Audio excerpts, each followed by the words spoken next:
I should probably do.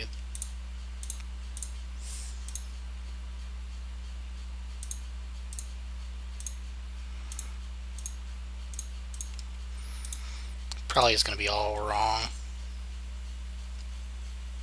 Yep, all wrong.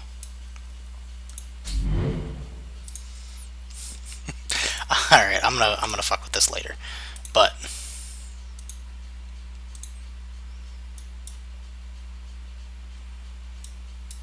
once it finishes, it runs race mod, and then it's gonna run class mod.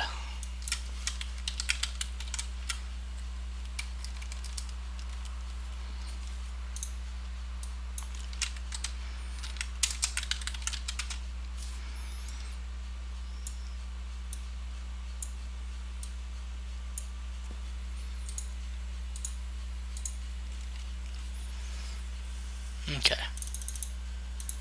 So now, boom, it populates.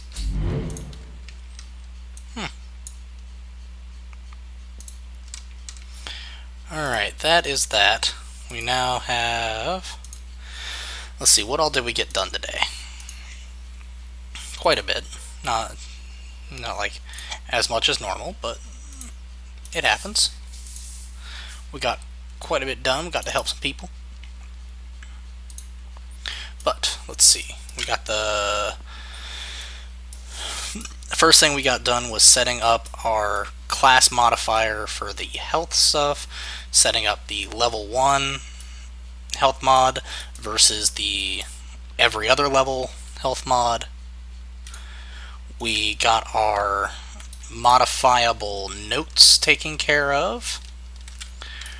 We got our stat screen to display our health, as well as the initial choosing screen to display our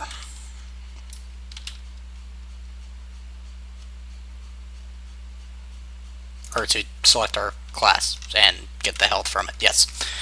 Sorry, my brain stopped working there for a second. Yes, viewer, I do record these for video. I will post the YouTube link. Actually, I believe it's posted in one of my boxes down on my Twitch. Let's find out.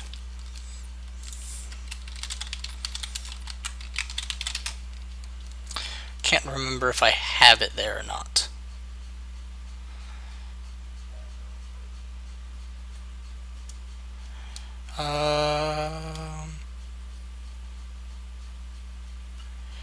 Nope, I do not have it here. It's at that email. If you look up Unreal Zombie Bear on YouTube, you should be able to find it.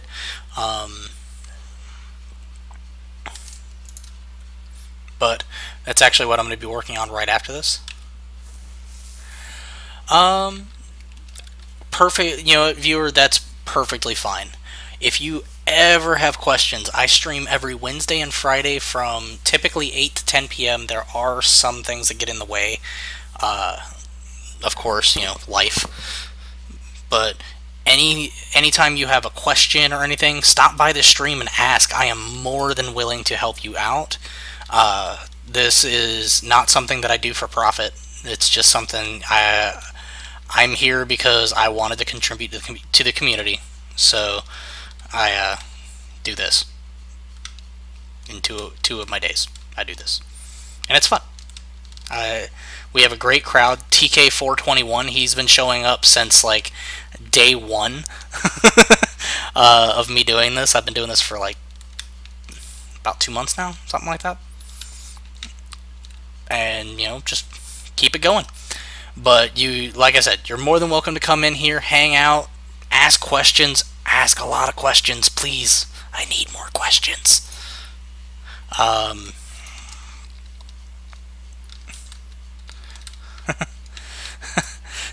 Thanks, TK4. I actually really appreciate that. Because most of the time I feel like I'm just banging my head on the desk and hoping to God that whatever I'm doing works. So I appreciate the compliments. And I'll never say that I am the best at what I do. I'm not. I make shit up and hope it works. Uh, yes, I do, TK4. Ask me questions. I like complicated questions too. I just might not be able to answer them, but I will certainly give it my all to try. Um, that's the kind of thing I do, and I learn best when I have ridiculously difficult questions to answer. Also, viewer, this stream was primarily geared towards people new to UE4, so noob questions are perfect. I will, I mean, down to if you need to know the difference between lit mode and unlit mode, which is literally lit mode shows lighting, unlit mode does not.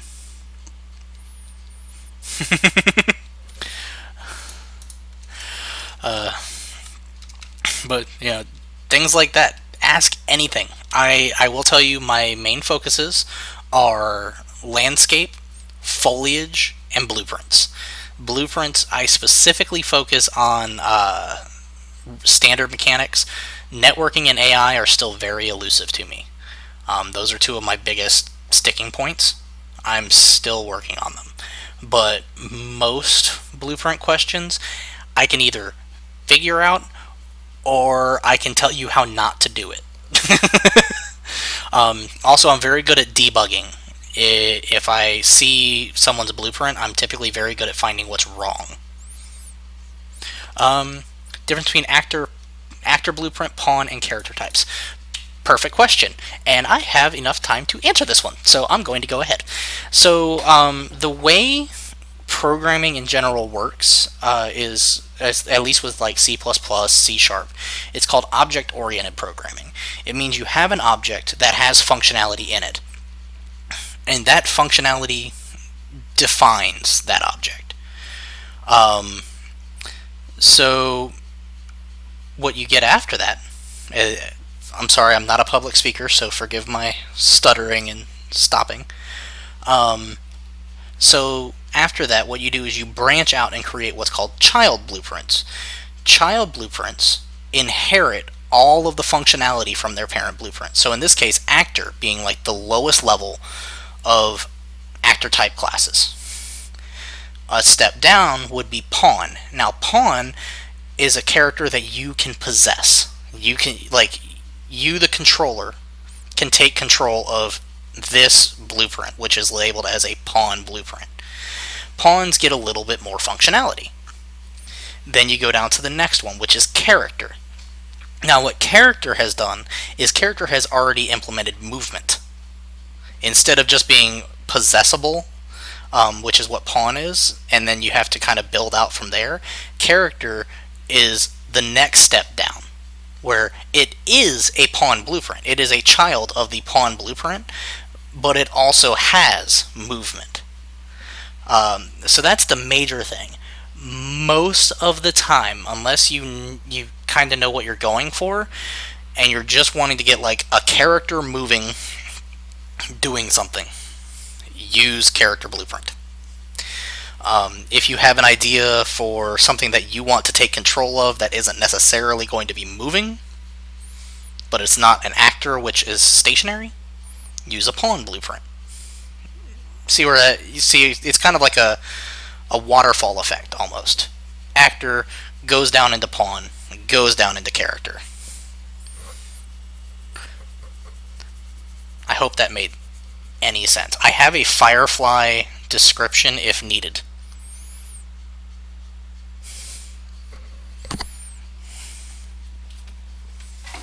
And if you're nerdy enough to tolerate it.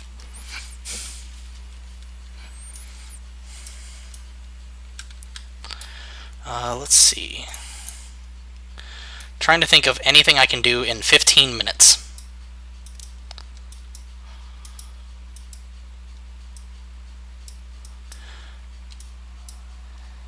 And I will tell you, viewer, a good way to get into understanding things like object-oriented programming, I have a book. Give me 1 second. I'm going to recommend this book to you. I just can't remember what the exact title is. I'm going to walk away for a second.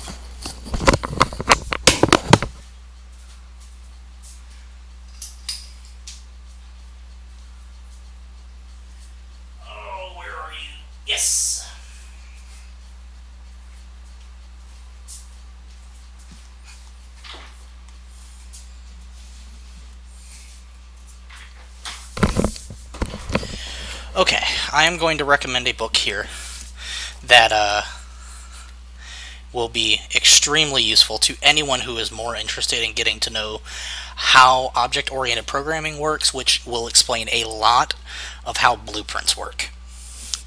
It is by Matt Weisfeld, Weisfeld, Weisfeld, and it is simply called The Object-Oriented Thought Process Developer's Library. It's the third edition one that I've got. This book has been my saving grace with blueprints. I'm not gonna lie, because the whole foundation of blueprints is object-oriented programming. And if you learn object-oriented programming, learning any language becomes a matter of syntax. Any object-oriented language, I will make that distinction. It becomes a matter of understanding the syntax and understanding things like memory management, whether you need to know it or not. TK, honestly, send me an email with some example questions, and I'll see what I can do. Like, I would love to try to help you out with whatever I can. Honestly, I mean, you've been here for fucking ever now, so if I can help you in any way, let me know, and I will be happy to sit here and try.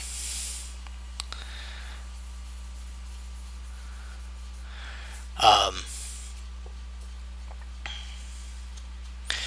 um, with pawn and character. Okay, character, I'm going to say first off, player characters. Typically, you will want to use a character blueprint. If you're trying to make an AI and the AI doesn't move, like actually physically move about the space, use a pawn. If the AI does move about the space, like a guard following a guard path, 9 times out of 10, use a character blueprint. It'll be so much easier on you than trying to figure out why your movement is not working. Because you have to be really specific with movement. And it's already pretty much done for you in character blueprint. You just have to tweak the values to find what you want. So, in fact, most of the time, if an object is moving, like of its own volition, not something like a physics actor, I mean, it's actually making an active effort